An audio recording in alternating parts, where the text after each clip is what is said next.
Morning ulit guys. Good morning here ng hari. Alas 6 ng umaga. Update ng po ulit tayo. Sa ngayon po, as of now, maganda yung takbo ni Myra. Ayan po siya. Ang crypto investment natin. Ayan po.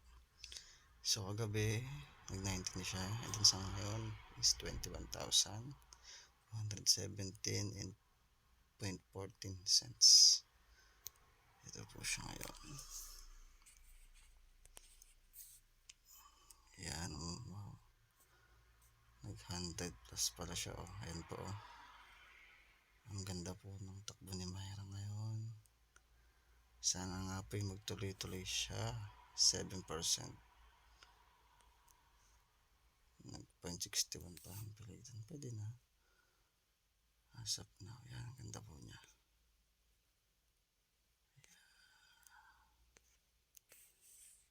Maganda talaga mag-invest din sa crypto kahit pa paano. Kasi tumutubo siya. Pero hindi mo naman siya rin basta-basta magbenta agad. Gagawin mo rin siya yung the way na kung paano ka bumili.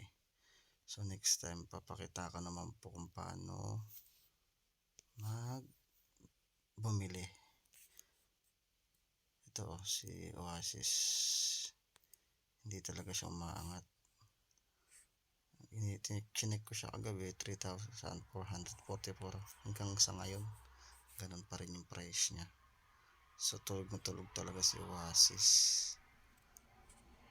Si OIS, check natin yung chart niya. Ito, next time bibili ako nito si OKB. Itong ano na to, kasi mukhang maganda to eh. Yan, mukhang maganda yan eh. Next time bibili ako ng stocks niyan. Oops, wait. Yeah, this one.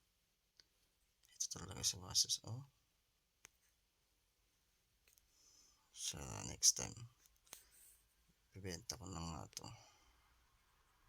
pag may stocks na ulit ako ng isa pa. Ito yung susunod kong bibilin. Yan. Maganda rin yung chart niya. Ito buhay ito kahit pa paano eh.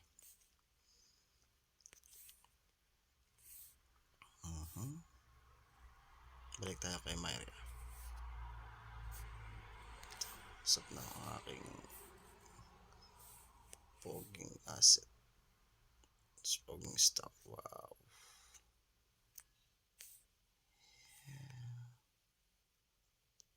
Yan na siya. 21,000. Maangat ba? Shoutout naman po. Good morning guys. Bye bye po.